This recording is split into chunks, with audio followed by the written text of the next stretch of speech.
I want you to just imagine a scenario for a second. Hmm? You are sitting across the table from someone incredibly close to you. Right, like a parent or a partner. Exactly. Yeah. Maybe it's a parent who raised you, or, a romantic partner you've been with for years, or even a mentor.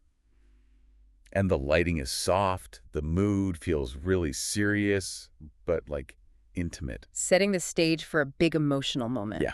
And they reach out across the table, they take your hand, they look you dead in the eye with this expression of just absolute devotion.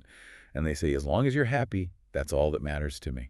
Which, I mean, on paper, that is the ultimate expression of selfless love, right? It totally is. It's the kind of dialogue you expect at the emotional climax of a movie. Right. Isolated as a quote, it is a beautiful sentiment. But in this specific scenario I'm asking you to imagine, you don't feel warm. No. You don't feel fuzzy at all. You don't feel a rush of gratitude. Instead, the very moment those words leave their mouth, you feel this sudden, inextricable chill run straight down your spine. Oh, wow. The hair on the back of your arm stands up. Your stomach drops into your shoes. You feel this intense urge to just pull your hand away, to step backward and put physical distance between you and this person. Even though they just offered you what sounds like unconditional support. Right, and you just sit there paralyzed, thinking, why does this seemingly beautiful phrase feel entirely, completely horrifying to me? That reaction, it's actually a profound psychological dissonance, and it is incredibly common. Is it really? Because people don't talk about it. They don't. And the reason it's so rarely discussed is because the person experiencing that chill you in this scenario often feels immensely guilty for having that reaction. Oh, I bet. Like you're the bad guy. Exactly. You sit there and think, what is wrong with me? Am I broken? This person loves me, and here I am feeling like I'm sitting across the table from a predator. Well, if that feeling resonates with you, we're going to spend this entire deep dive unpacking exactly why you feel that way. Because, spoiler alert, it is not a malfunction in your brain. Not at all. Today, we're exploring the deeply unsettling psychological reality behind that specific gut feeling. We are looking into the sources detailing a condition known as benevolent sadism. It's a heavy topic. It is. We're going to explore how a phrase meant to express total love can actually be weaponized. And, to really understand the mechanics of this, we are drawing on the theoretical frameworks of mid-20th century psychoanalysts. Right, the classic sources. Specifically, we're looking at the extensive work of Erich Fromm and Karen Horney. They were pioneers in understanding how societal pressures and internal anxieties basically warp human behavior. So we are exploring the hidden psychological architecture of people who wear what we can only really describe as a mask of love. A mask they construct specifically to conceal intense, sometimes violent hostility and a desperate, suffocating need for control over another human being. So to understand why this phrase makes you shudder, why it triggers that ancient fight-or-flight response, we first have to peel off that shiny mask and look directly at the monster hiding underneath. And the reality underneath is pretty grim. I feel like grim is an understatement based on what we're looking at today. Oh, it absolutely is. In the context of long-term psychological damage, it's devastating. And this brings us to the core concept originating from Erich Fromm's theories, which is the benevolent sadist. Which is an oxymoron. Right. It perfectly encapsulates the mind-bending nature of this specific pathology. Let's break that down for a second. Benevolent, meaning well-meaning, kindly, charitable. Right. And sadist, meaning someone who gets psychological sustenance or pleasure from inflicting pain or maintaining absolute dominance over others. Exactly. Putting those two together feels like trying to mix oil and water. It does, but it works as an incredible camouflage. The benevolent sadist uses self-sacrificing, beautiful, socially unimpeachable words to hide a core of intense obsession. Okay, so when they look at you, grip your hand and say, I just want you to be happy. The hidden translation of that phrase, the truth that is vibrating right beneath the surface, is actually, I will absolutely never let you go. I will absolutely never let you go. Wow. That completely reframes the entire interaction. It changes everything. It goes from a warm embrace to like a steel trap snapping shut on your ankle. But wait, if they are saying the nice words and they're doing the nice thing, cooking the dinners, paying the tuition. Right, paying for college, staying up late to help with the project, if they're wearing the mask flawlessly, how does the victim know? If I'm sitting across from them, I'm not a mind reader, so why does my body react with that chill? What's fascinating here is the intersection of biology and psychology. You aren't reading their minds, but your nervous system is reading their physiology. Okay, how so? Clinical psychology describes this mechanism as tension leakage. You have to comprehend the immense, crushing amount of psychic energy it takes for this sadist to maintain this loving facade. Because it's fake. Completely fake. Deep down in their unconscious, there is a raging storm of hostility, a deep-seated hatred of themselves, and a desperate, clawing need to control you so they don't feel completely alone. But their conscious mind insists they're a saint. Right. The persona they present to the PTA, to their friends, to you, is, I am a loving, selfless person. So there is a massive, exhausting internal war happening inside them at all times just to keep the mask from slipping. Yes, they are frantically trying to repress their hatred. But the human body is not designed to perfectly contain that level of dissonance indefinitely. So it leaks out. It leaks out through microexpressions that flash across their face for a fraction of a second. It leaks out through the chronic tightness in their jaw. Or like the rigid posture of their shoulders. Exactly, an almost aggressive posture. Or through the slightly too intense grip they have on your hand when they say those loving words. It manifests as a palpable, heavy tension in the room. You could almost cut it with a knife. Exactly. It reminds me of watching a very specific kind of horror movie. Oh, like a psychological thriller. Yeah. You know the scenes where everything on the screen looks idyllic? It's a sunny summer day, a family is sitting around a beautifully set dining table, the main character is smiling brightly, offering a plate of food. Visually, it's a commercial for domestic happiness. Right. But the director has layered this incredibly unsettling, droning, dissonant musical score underneath the dialogue. That is a perfect analogy. The visual information is entirely positive, but the auditory information is screaming that something is terribly wrong. And as the viewer, your stomach is completely in knots. You are terrified, even though nothing scary has actually happened on screen yet. In real life, the victim's brain is acting exactly like the audience in that movie theater. So I'm registering the dissonance between the sweet dialogue and the hostile background music radiating from their body language. Yes, and your primal threat response system is incredibly ancient and incredibly fast. Long before your logical thinking brain can process the linguistic meaning of the words, I want you to be happy. My amygdala has already processed the tension leakage. Right.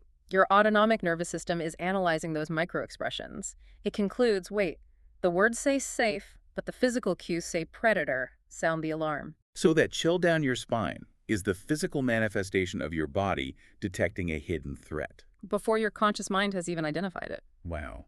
Okay, but I have a question.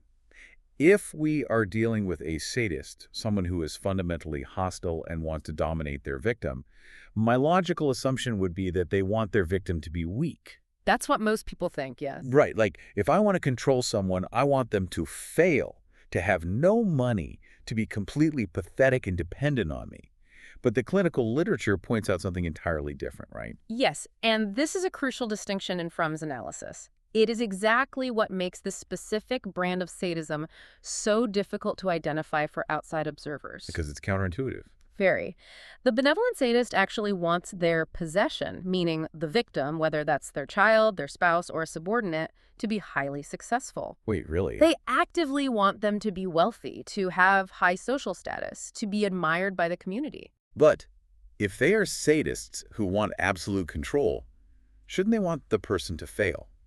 If the victim becomes a rich, successful doctor, doesn't that give the victim immense power? You would think so. Doesn't that make them much harder to control? Building up the victim seems like a terrible strategy for a sadist. It seems that way until you understand how the sadist categorizes the victim in their mind. They do not view the victim as a separate, autonomous human being. Oh, I see. They view the victim strictly as a narcissistic extension of themselves, an object that belongs to them. Think about it like a person who owns a prized show dog. Or a collector who owns a multi-million-dollar sports car. Exactly. If you own a multi-million-dollar car, you don't want it rusting in the driveway. No, I want it polished and winning awards. And if you own a prized show dog, you don't want it to be sick and failing. You want it to perform flawlessly and win Best in Show on national television. Because the dog's success reflects directly on me, the owner. Precisely. The shinier the possession, the more grand and important the owner feels. The benevolent sadist wants a successful surgeon for a son because they view that person's achievements as their own personal property. So they get to stand at the cocktail party and say, look at this amazing, successful creature that belongs to me. Look at what my endless sacrifice built. It's all about reflected glory. However, here is the terrifying catch. The ultimate trap. The trap. They want you to succeed, yes, but the one thing they will sabotage with all of their might is your actual freedom and independence. Okay, so they want the success, but they don't want the autonomy that usually comes with it. They want a successful slave, not an independent human being. Jesus. If your success allows you to cut the psychological cord, to move away, to look at them and say, I'm an adult, I don't need your permission anymore, that is when they experience absolute panic. So they'll happily empty their retirement account to pay for your elite law school tuition because a lawyer child is a great trophy. But the moment you graduate and try to move across the country to take a prestigious job where they can't monitor you every day, watch what happens. What do they do? Suddenly, they will develop a mysterious, debilitating illness. Or they will launch a massive guilt trip campaign about how you are abandoning the family. Oh, wow. In extreme cases, they might secretly contact your new employer to try and sabotage the job opportunity entirely. That is insane. They will allow you to climb as high as you want as long as the ladder remains firmly planted inside the cage they built for you. Exactly. So the victim is basically being treated like a prized, captive pet. You're fed the best food, groomed to perfection, praised for your tricks, but the door is triple locked. And if you reach for the latch, you get electrified. But looking at the architect of this cage, I just have to ask why? Why does this person need a captive pet to begin with? To answer that, we have to transition from looking at the mask to looking at the void underneath it, the root cause. What is fundamentally broken inside their mind? Because spending your entire life manipulating someone sounds exhausting. It is exhausting, and it's fascinating how this pathology is documented across different cultures. In Western psychoanalysis, we talk about a fractured ego. Right. But Japanese clinical psychology has a remarkably precise term for this specific condition, jikofuzai. Jikufuzai, how does that translate? It translates roughly to self-absence, or the absence of the self. The absence of the self. That doesn't just sound like low self-esteem. No, it's much deeper. It sounds like an actual physical missing core. Like looking inside a house and realizing there's no foundation, just a hollow hole. That's a highly accurate way to visualize it. These individuals completely lack the internal machinery required to make themselves happy. They have no internal engine. None! Yeah. They have no mechanism for finding their own purpose or soothing their own anxieties. When a healthy person looks inward, they find a solid sense of identity. When the benevolent sadist looks inward, they find a terrifying, endless, empty void. They are fundamentally empty. Yes. If I try to put myself in those shoes, walking around with that kind of internal landscape must be terrifying. It is absolute terror. It's like being a psychological astronaut out on a spacewalk, right? You are out there in the freezing, dark vacuum of space, but your oxygen tank is totally empty. That's a great analogy. You have no air of your own. So what do you do to survive? You can't just fix your own tank because you don't even know how it works. So you look around and you see someone else, your child, your partner, who has a full tank of air, a vibrant life. And instead of asking for help to generate your own air, You violently, parasitically plug your hose into their tank.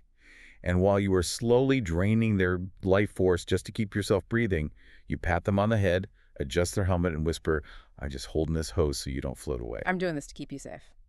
Yes, that captures the exact predatory nature of the dynamic. It is a survival strategy based entirely on parasitism. Because they have no internal engine, they must tether themselves to someone else to confirm their own existence. If they are not controlling someone, they literally cease to exist in their own minds. They use the victim's life energy to fill their own void. But why is parasitism the only option?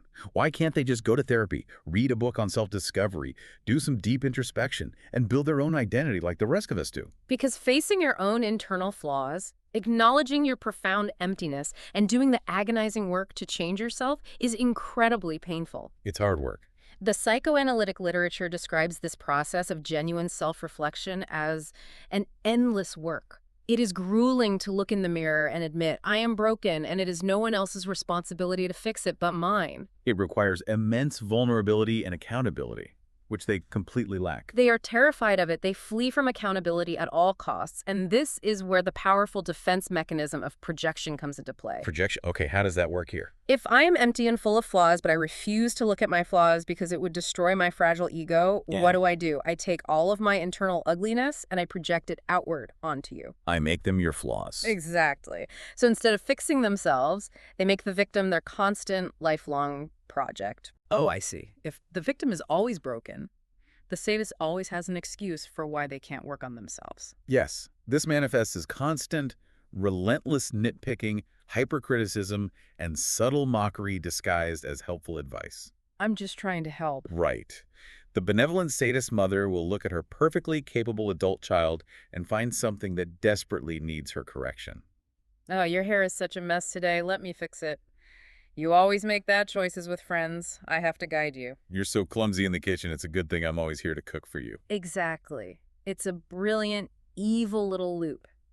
By constantly framing the victim as flawed, they create a full-time job for themselves as the savior. By making the victim the constant problem, they conveniently excuse themselves from doing any self-reflection. They can say to the world, how can I possibly have the energy to work on my own issues when I am sacrificing my entire life for this poor, helpless person? The nitpicking isn't about helping the victim improve. It's about keeping them in a one-down position. Forever needing the sadist. It's the ultimate smokescreen. But I want to push further into this darkness because we need to understand the scale of what we are dealing with. How deep does this pathology go? Very deep. Is this just a bad habit, someone who is a little bit controlling and lacks self-awareness? Or is this a severe psychological condition? It is a severe, entrenched condition. And to understand the depth, we look to the clinical psychiatric perspective provided by Karen Horney. Okay, the psychoanalyst. Yes. Oh. She mapped out how neuroses develop. Horney views this specific sadistic tendency not as a personality quirk, but as the final stage of neurosis. The final stage, that sounds incredibly final, like a terminal diagnosis for the personality. It does. What does that actually mean in a clinical context? Because usually when people hear neurotic, they just think of someone who is a bit anxious, clean free. Right, colloquial use has watered the word down. In Horney's framework, the final stage of neurosis describes a state where the individual's authentic self, their genuine capacity for connection, is essentially dead. Dead, what? Or completely buried under layers of defenses. They are no longer operating from a place of genuine human connection or empathy. So what are they operating from? Their entire existence is built on a massive scaffolding of defense mechanisms, delusions, and an insatiable need to maintain an idealized image of themselves. So they've completely lost touch with who they actually are. They are exclusively playing a character. Exactly. Which means all of that over-the-top caring, the suffocating attention, the mother who stays up until 3 a.m. baking elaborate cupcakes for the school bake sale while loudly sighing about how exhausted she is. None of that is driven by actual empathy. None of it. Yeah. The clinical literature is very explicit about this. This behavior is a neurotic effort. It's performative. It is an obsessive, compulsive drive to be praised, to be validated, and above all, to be seen by society as a good person. It is entirely performative and entirely selfish. It's transactional. Highly transactional. They aren't giving love. They are putting coins into a vending machine, expecting validation to pop out. I sacrificed my sleep to bake these cupcakes, now dispense the Best Mother Award, and absolute obedience. And this leads to what Horney identifies as the profound existential tragedy of this effort. It is completely, utterly useless. Useless because the victim knows it's fake. Useless because it actually helps no one, not even the sadist. The victim doesn't feel loved. They feel suffocated and indebted. And the sadist never actually feels fulfilled. Because you can't fill an internal void with external praise. It's like pouring water into a bucket that has no bottom. No amount of people saying you are such a good mother will ever fix that empty void. But because they lack the insight to see the strategy as failing, what do? They turn on the hose harder, they double down, they will compulsively continue this self-sacrificing behavior until the day they die, never realizing they spent their entire life acting out a play for an audience that was begging to leave the theater. That is a tragic waste of human life. To spend decades acting in a play nobody wants to watch. It is. But as sad as it is for the sadist, I have to imagine it is incredibly dangerous for the victim. What happens when the audience actually does try to leave the theater? This is where we see the absolute darkest end of the spectrum. When the prized show dog decides it wants to jump the fence and run into the forest. The clinical texts emphasize a critical physical danger here. Because the sadist's fragile psychological survival depends on possessing this victim, the victim asserting independence is not just an insult. It's a threat to their existence. Exactly. If the victim refuses to play along, the sadist doesn't just get sad. They don't just cry and say, please stay. They escalate. They escalate terrifyingly. The mask drops entirely and the boiling hostility erupts to the surface. If they cannot control the victim, they possess a deep destructive impulse to utterly ruin them. If I can't have you, no one can. Or, if you will not be my perfect reflection, then you will be nothing. This destructive rage can manifest as destroying a professional reputation with a smear campaign, or bankrupting them in a divorce. Or alienating them from their children. Yes. And in extreme cases, it escalates to physical violence. That is heavy. To be the focus of that kind of destructive, pseudo-loving energy, it's terrifying. To realize the person who claims to love you is holding a psychological knife to your throat. Ready to strike the second you try to take a breath on your own. If that's what happens to an adult partner, we need to look at what happens to a child, someone who has no power at all in the dynamic. What happens to a developing mind raised by a benevolent sadist? The profound psychological damage inflicted on children in this scenario is catastrophic. We are talking about the complete warping of a human mind. A child is hardwired to love and trust their parents. They don't have the cognitive capacity to think, my mother has a personality disorder. No, of course not. So how does a child process a parent who smiles and says, I'm sacrificing everything for your happiness, while subtly crushing their spirit every day? It creates an agonizing mental split. The clinical observations detail how the child endures what we call a splintered mind. A splintered mind. They are violently torn between their conscious thoughts, shaped by the parent's words, and their unconscious instinctual reality, shaped by the parent's actual hostility. The cognitive dissonance must be excruciating. Consciously, the child is buying the narrative. Consciously, the child looks at all the baked goods, the paid-for piano lessons, the loudly announced sacrifices, and society reinforces this. Teachers and relatives say, you have such a wonderful mother. So the child thinks, I must be grateful. If I am unhappy, I must be a fundamentally bad, defective child. They internalize the blame entirely. But what is their nervous system doing? The unconscious mind recognizes the lie. It feels the tension leakage. So deep down, the child harbors an intense, burning hatred for the controlling parent. So you have a kid who genuinely thinks they're a monster because they secretly hate the parent that everyone else thinks is a saint. Exactly. And the most isolating part is that the child cannot even confront the parent about it. Right, because if a parent is openly physically abusive, the child at least logically knows the behavior is wrong. They can point to the bruise. But how does a child confront a parent hiding behind the shield of, I only do this for your happiness? They can't. If the teenager says, please leave me alone, the parent bursts into tears. After all I've done for you, how can you be so cruel? The parent makes themselves the victim. The child is trapped, turning that intense hatred inward, which often leads to severe depression and anxiety. It's a psychological pressure cooker. Something has to give. Their body has to find a backdoor escape, right? Precisely. The pressure cooker finds a release valve, often in highly destructive ways. Clinical observations frequently cite these victims developing mysterious psychosomatic illnesses. Where the physical symptoms are real, but the root cause is psychological distress, like developing chronic migraines to get away from the parent. Yes. If I am sick in bed with a terrible migraine, the parent might dote on me, which feeds their need to be a caretaker, but they cannot force me to perform at the social event. Illness becomes a physical boundary the parent cannot argue with. The body rebels when the mind is not allowed to. Furthermore, the literature points to severe addictions as a profound form of escapism, and it's not always drugs or alcohol. Could it be locking themselves in their room and playing video games for 15 hours a day? Video games are common, but there is an even more insidious addiction that perfectly fits this dynamic. An addiction to studying. An addiction to studying. Wow! That makes horrifying sense. Think about it. The parent wants a successful slave. A parent who demands academic accolades cannot easily criticize a child for locking themselves in their bedroom for 12 hours a day to study for AP exams. Right. If the parent knocks on the door and says, come spend time with me, the kid can say, I can't. I have to study to get into Harvard like you want. The child uses studying as an impenetrable fortress. You can't control my thoughts right now because I am doing the very thing you demand I am achieving. It is incredibly dark that the very thing the parent demands becomes the child's only hiding place. It really is. But eventually, the child grows up. They move out. Do they just snap out of it when they leave the house? Do they heal? Unfortunately, no. The long-term neurological effects are catastrophic.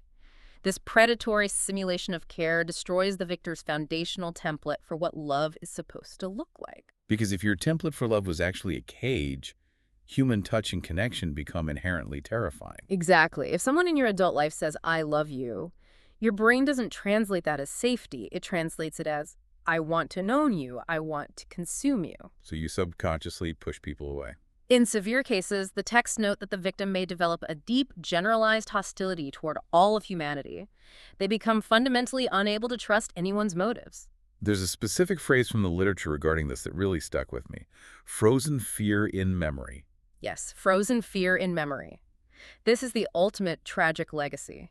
The constant daily drip of subtle insults, the micro-attacks disguised as helpful advice. This complex trauma creates a permanent state of hypervigilance baked into the child's neural pathways. So even when the child is 50 years old, long after the sadist parent is deceased, that frozen fear dictates their life. It can destroy their romantic relationships and obliterate their self-worth. We have covered a tremendous amount of heavy psychological ground here. We are talking about a manipulation that fundamentally breaks human beings. So for you listening, the urgent practical question is, how do you identify this? Right. How do you spot a benevolent sadist before they freeze that fear into your nervous system?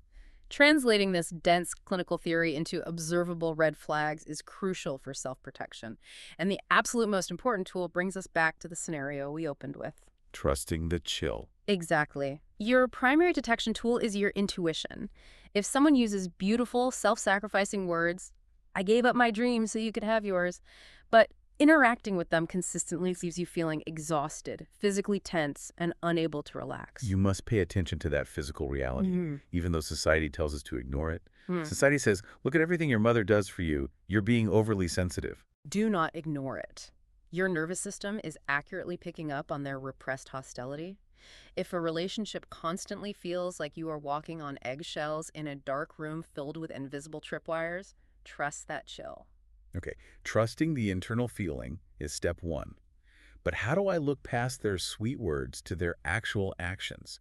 How do we spot the hypocrisy? You look for the glaring contradiction between their grand announcements of love and how they treat your autonomy. A truly loving person doesn't constantly announce how supportive they are. They don't preface every favor with, I am sacrificing so much for your happiness. Right. Delivered in a tone that makes your teeth ache with guilt. Genuine love does not come with an itemized invoice. I love that phrasing. Genuine love doesn't come with a receipt that you are expected to pay back with lifelong obedience. Furthermore, watch very closely how they react to your attendance. This is the ultimate litmus test. We establish they want your success, but forbid your freedom. So, you test the freedom. What does that scenario look like in real life? Watch their reaction when you make a definitive move toward autonomy that doesn't include them. Let's say you get a major promotion at work. They will cheer loudly, they will brag on Facebook. Look how successful my child is. But in the exact same breath, when you mention that with this new salary, you are finally going to move out and get your own apartment. Yeah. Watch the mask slip. Oh, they start subtly sabotaging the idea. Oh, honey, the economy is so unstable. Are you sure? Plus, my back has been hurting. Who is going to help me carry the groceries if you leave? It's a complete 180. The contradiction between celebrating your social status and actively undermining your autonomy is an undeniable red flag. Yes. Okay, but let's say you want to be absolutely sure. You want to confront the behavior. What is the ultimate tell? The clinical texts outline the most concrete tests to identify this pathology, and it revolves entirely around their absolute violent refusal to engage in self-reflection. Because self-reflection is the endless work they are terrified of. Yes. So, the test. Gently point out their contradiction to them. You say, Mom, you say you want me to be happy, but when I wanted to switch my major from pre-med to art history, you didn't speak to me for 3 days. That felt very manipulative. If I say that to a normal parent, how do they react? A normal person might initially bristle, but eventually they will self-reflect. They'll say, you know what, I was terrified for your financial future and I handled it terribly. I shouldn't have given you the silent treatment. I'm sorry. And if I run that exact same script on a benevolent sadist. They consider self-reflection to be the most agonizing threat in the world. Looking inward exposes the void, so they will not apologize, they will react with explosive, disproportionate rage, or forcefully shut the conversation down by playing the ultimate victim. How dare you speak to me like that after everything I've done for you? I am having a panic attack. You are literally killing me with your cruelty. They will take the mirror you held up to them and shatter it over your head to avoid looking at their own reflection. Wow. So if they explode into rage just from being asked to look in the mirror, reasoning with them is clearly impossible. You can't logic someone out of the final stage of neurosis. No. So if I'm the victim, I have to stop trying to fix them and start figuring out how to survive them. The source material provides very pragmatic, scaled steps for dealing with these individuals, starting with the most extreme scenario. The nuclear option. The nuclear option. Run for your life. If the sadist shows signs of wanting to utterly destroy you for not obeying, threatening your career, threatening physical violence, the only viable option is absolute physical escape. I have to play devil's advocate here because it is so easy for us to sit behind microphones and say, just leave. But untangling joint bank accounts, living situations, decades of trauma bonding, you can't always just pack a bag in the middle of the night. It is agonizingly difficult, which is exactly why the experts stress that this requires immense preparation and an unyielding resolve. You have to understand the predator you are up against. Sadists do not let their primary source of psychic energy go quietly. They will escalate their threats. Often they will threaten suicide. They will look you in the eye and say, if you walk out that door, my blood will be on your hands. That freezes the victim in place with terror. But you must realize that staying in that cage is psychological suicide for you. You must execute your escape plan and cut all contact. You cannot heal them by staying. You will only allow them to destroy you. Okay, but what if immediate physical escape just isn't practically possible right now? Maybe you share custody of children, or you're a minor. If you cannot physically escape, you must mentally disengage entirely. A strategy of starving the vampire. How do you do that in a conversation? The sadist feeds on your emotional reactions, your compliance, your guilt, your arguments, your tears. Any reaction confirms they have power over you, so stop reacting. To give them nothing. If they launch into a 3-hour guilt trip, do not argue back, do not defend yourself, give short monotone answers. Okay, I see. You become the most unreactive object in the room. Like the gray rock method in recovery communities. Exactly. By giving them zero emotional energy, you starve their pathology. Initially, it will cause an extinction burst, where their behavior gets much worse as they try to provoke a reaction. But if you hold the line, they might eventually realize their methods aren't working. Now, the literature mentions one other option for interacting, but it comes with a massive warning label: the dangerous game of confrontation. If and only if the sadist shows a tiny sliver of willingness to change, which is exceedingly rare, the experts offer specific targeted phrases to disrupt their narrative. Like saying, why do you constantly say you want me to be happy but act so controlling over my schedule? Or, are you doing this to help me, or just so your friends think you are a good mother? Those are potent surgical strikes at their idealized image. But dropping that feels like throwing a match into a fireworks factory. It absolutely is, which is why you must use extreme caution. Stripping away their mask will likely trigger unhinged defensive rage. You must ensure your physical safety and have an exit strategy before ever attempting to ask those questions. It feels like trying to defuse a bomb, where the bomb maker doesn't even know they built a bomb. Which brings up a tragic final question for our deep dive today. Can these people ever be cured? Can the benevolent sadist wake up, realize the damage, and change? Based strictly on the clinical realities outlined in Harney's work, the grim reality is recovery is highly unlikely. Unlikely. Not impossible, but unlikely. This is the final stage of neurosis. The usual path is total ruin, massive social failure, or carrying this pathology unaltered to their deathbed.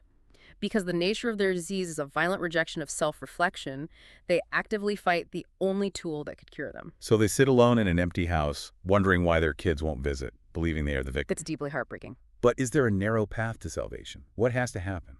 There is only one way out. The sadist must hit absolute devastating rock bottom.